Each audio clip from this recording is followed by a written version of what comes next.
Nika.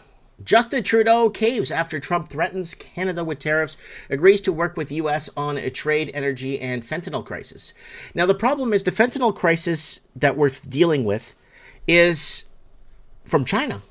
And a lot of is coming through our ports via China from Chinese factories. And then you have the Chinese factories that set up in Mexico that are bringing in the fentanyl through the southern border.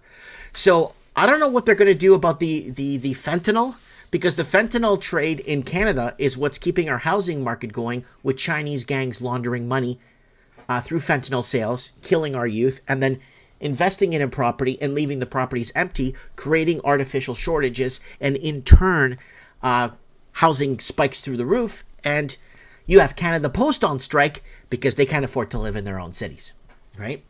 So Canadian Prime Minister Justin Trudeau, aka Trinika, made a commitment to work with the United States to end the flow of fentanyl. Okay, but the problem is Canada is on the hook for the fentanyl crisis, right? So let me just double check while I'm live with you guys. So you guys know I'm not making this stuff up. Let me open here. Yeah, we covered this 5 years ago. So money laundered by CPP Chinese destroying housing affordability via fentanyl 5 years, 10 months ago. Canadian cities are highly along the most desirable in the world, but most unaffordable. Vancouver took the top spot for unaffordability in 2017. Vancouver's dying. CPP fentanyl is killing our youth. Very serious issues on the street. The Great American Buyout. CPP fentanyl housing crisis in America. Food, energy. 6 years ago, we talked about this in America, too. Chinese gangs laundering fentanyl money in real estate via banks, destroying Western society 7 years ago. Look, opioid vending machines in Vancouver 5 years ago. Canada's dying. Fentanyl overdoses, homeless problem, and camps increasing in Vancouver 6 years ago. I didn't even get 500 people watch that video. So you're seeing here what's happening with Trinika, the fentanyl crisis. More than 70,000 Americans die of fentanyl overdoses per year. We know this. This is but how is he going to help America with Canada stop the fentanyl? Or are they just going to stop the fentanyl? Because there was this fake drug bust in Canada. I don't know if I should be telling this to you guys. I don't know if I should be saying this to you guys because I could get in trouble for this. There was a fake fentanyl bust in Canada a few months back, and they publicized it. It was all over the news across Canada. Well, parts of Canada got it. Photos, guns, stacks of cash. Your typical MO. Your typical drug break-up MO. But here's the deal with that.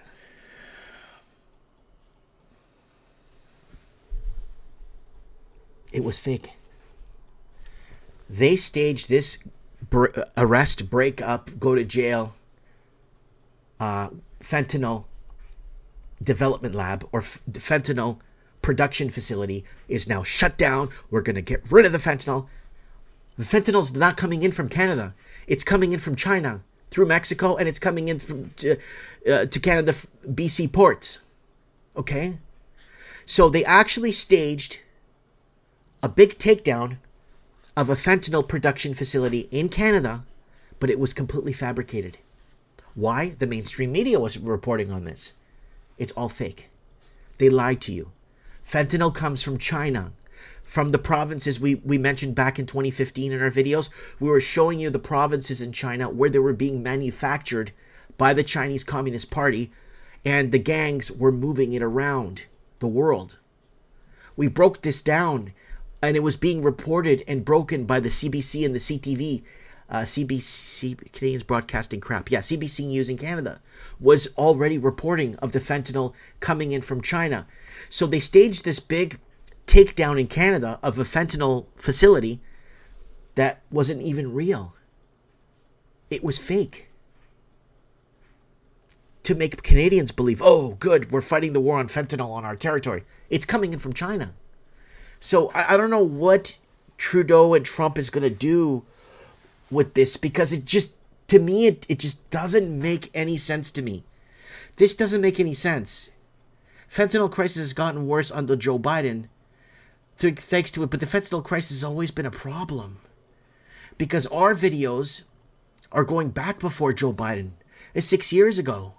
The Great American Buyout, CCP fentanyl housing crisis in America. Chinese gangs laundering fentanyl money in real estate.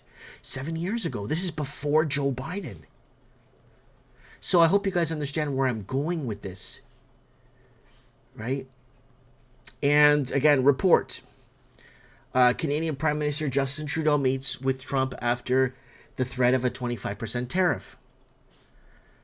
And Prime Minister Justin Trudeau arrived in Palm Beach, Florida on Friday evening to meet with President-elect Donald Trump, the Canadian Broadcasting Corporation, the CBC, Canadians Broadcasting Crap. And it's very interesting. It's very interesting how the Trump victory has transitioned, hands shaken, nice and smooth. Elon Musk is telling the world how he made, because of him, Trump won the election. All this, like, it's really weird how it's coming together. It's really weird how Trinica goes down to Florida. Is this a stage? Because we told you there's not going to be a 2025 election in Canada. Remember, guys, Trump needs to get sworn in on January 20th or January 19th, January 20th. He needs to get sworn in still. Everyone hold your horses here. But Trinica here, does he think he's going to be in power? I told you guys back in the Mike in the Night in 2018, I could play the clip. Justin Trudeau will do everything and anything to stay in power. He's here to stay. And that was in 2018 when we were already protesting Yellow Vest movement across Canada, no confidence in government. And that's what forced them to pull the trigger on the pandemic in 2019, 2020. They were forced to pull the trigger on the pandemic. See where I'm going with this, folks? Something just doesn't seem right, right? Maybe Joe Rogan might say something.